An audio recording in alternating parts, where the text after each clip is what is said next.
DIY.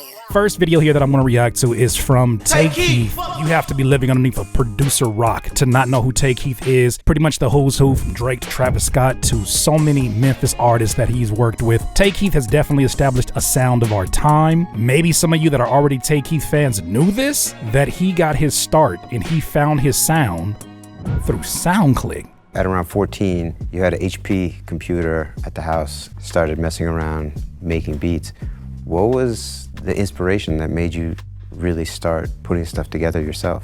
I had an iPod, I had some headphones, and just fell in love with music. Like, I was at the age where it was beyond CDs, it was you download music. So just having the access to music, made me love it more. How did you figure out how to start making beats? I was on SoundClick trying to find beats to rap on. It's a website. What was SoundClick? It's a website with like all of the producers of the internet when the internet wave first started for, producers. Tay Keith is talking about how he got his start initially as an artist who was transitioning into a producer, but he was talking about here how SoundClick played a very instrumental role, no pun intended, in helping him to establish his sound. I think the majority of my audience on this channel has been around producing since SoundClick was at its prime. 06 to 2010 era really produced a lot of the most legendary names in SoundClick. In that golden era of SoundClick, there's a lot of producers that I know that they weren't necessarily getting critical acclaim from the general public. A lot of people called them copycats or bottom feeders.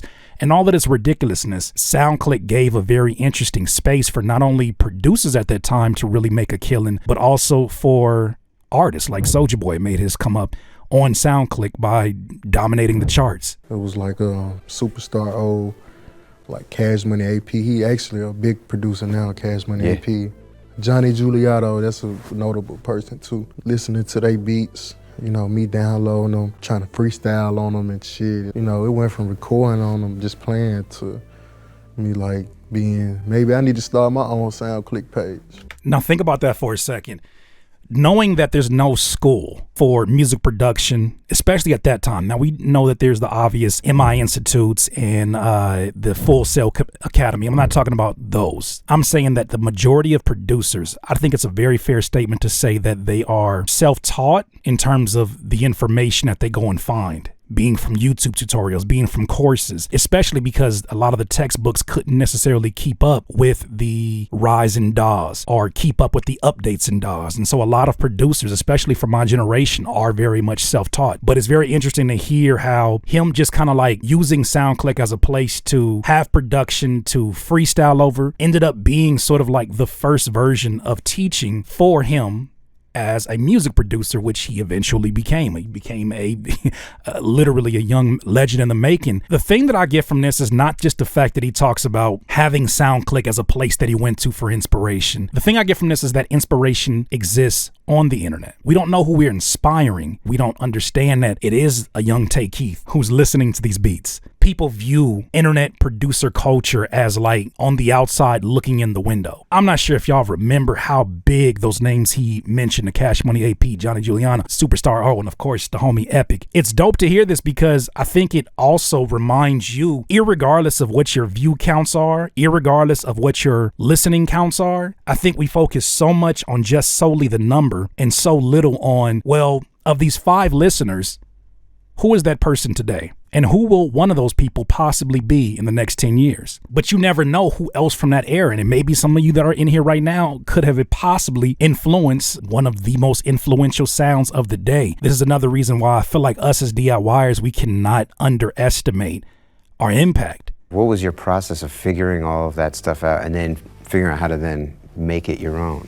It was kind of like a no-brainer for me to start making music. It just was, I guess, like the good ear for music to help me, but finding my sound was, I feel like, the hardest part that a lot of producers might struggle with, just finding a niche of like, I wanted to be known as a big Memphis producer. So I took from what I learned and listened to as a Memphis child. I've said it many times that I feel like Our signature sound is defined by the things that not only that we like, but also the things that we dislike. So it's interesting to hear him say, I came in freestyling, listening to these beats that I heard from these folks on here on SoundClick. I came in thinking about the influences that I had growing up, and I compiled all these things, and I started to make decisions by kicks and snares, by presets, by whether to use the piano or the Rhodes or whatever the case may be. I'm paraphrasing and putting extra words in there. But those decisions were literally inspired by the bank that has been making deposits into his brain, his musical brain over the years. That's another route that we cannot ignore when it comes to us trying to find our sound. I don't know how many of you right now are currently trying to find your sound. You never know through that SoundClick experience how many producers did one thing really well and some other things, mediocre. That could have very well had an influence on his snare rolls.